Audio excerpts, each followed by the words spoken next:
ಮಹಾರಾಷ್ಟ್ರದ ಒಂದು ಸಣ್ಣ ಹಳ್ಳಿ ಶಿರಡಿ. ಆ ಹಳ್ಳಿ ಸಾಮಾನ್ಯ, ಶಾಂತ, ಭಕ್ತಿಯಿಂದ ತುಂಬಿದ ಜೀವನ.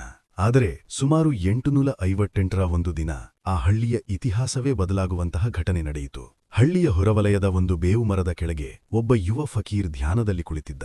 ಅವನ ವಯಸ್ಸು ಕೇವಲ 16 ವರ್ಷಗಳಷ್ಟೇ. ಹಾಳಾದ ಕಫ್ನಿ, ತಲೆಯ ಮೇಲೆ ಸರಳವಾದ ಬಟ್ಟೆ, ಆದರೆ ಕಣ್ಣುಗಳಲ್ಲಿ ಅಪಾರ ಜ್ಞಾನ ಮತ್ತು ಶಾಂತಿ.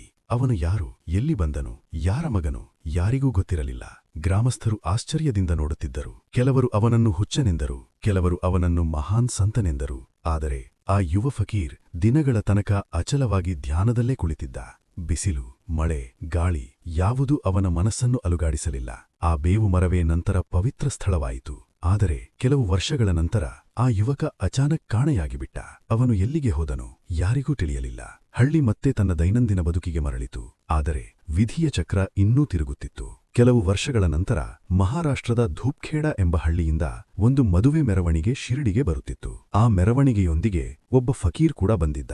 ಅವರು ಶಿರಡಿಯ ಖಂಡೋಬಾ ದೇವಸ್ಥಾನದ ಬಳಿ ತಲುಪಿದಾಗ ಅಲ್ಲಿ ಇದ್ದ ಪೂಜಾರಿ ಮಹಾಲ್ ಸಾಪತಿಯವರು ಆ ಫಕೀರನ್ನು ನೋಡಿ ಅಚಾನಕ್ ಹೇಳಿದರು, ಯಾ ಸಾಯಿ, ಅಂದರೆ ಸ್ವಾಗತ ಸಾಯಿ. ಆ ಒಂದು ಪದ ಆ ಫಕೀರ್ಗೆ ಒಂದು ಹೆಸರು ಕೊಟ್ಟಿತು. ಆ ದಿನದಿಂದಲೇ ಅವರು ಸಾಯಿಬಾಬಾ ಆಫ್ ಶಿರಡಿ ಎಂದು ಪ್ರಸಿದ್ಧರಾದರು.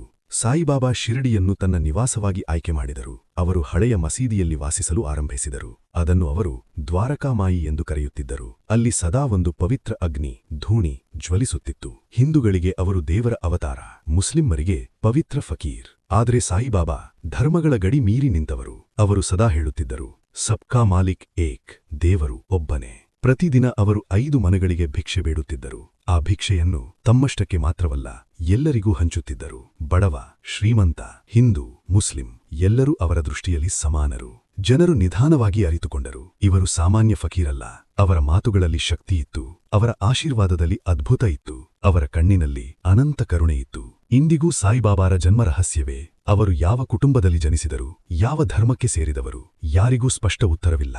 ಆದರೆ ಸಾಯಿಬಾಬಾ ತಮ್ಮ ಭೂತಕಾಲದ ಬಗ್ಗೆ ಎಂದಿಗೂ ಮಾತನಾಡಿಲಿಲ್ಲ. ಅವರು ಕಲಿಸಿದ್ದು ಒಂದೇ, ಶ್ರದ್ಧಾ ಮತ್ತು ಸಬೂರಿ, ಅಂದರೆ ಭಕ್ತಿ ಮತ್ತು ಸಹನೆ. ಒಬ್ಬ ಅಜ್ಞಾತ ಫಕೀರಾಗಿ ಬಂದವರು ಲಕ್ಷಾಂತರ ಜನರ ಹೃದಯದ ದೇವರಾಗಿ ಬಿಟ್ಟರು.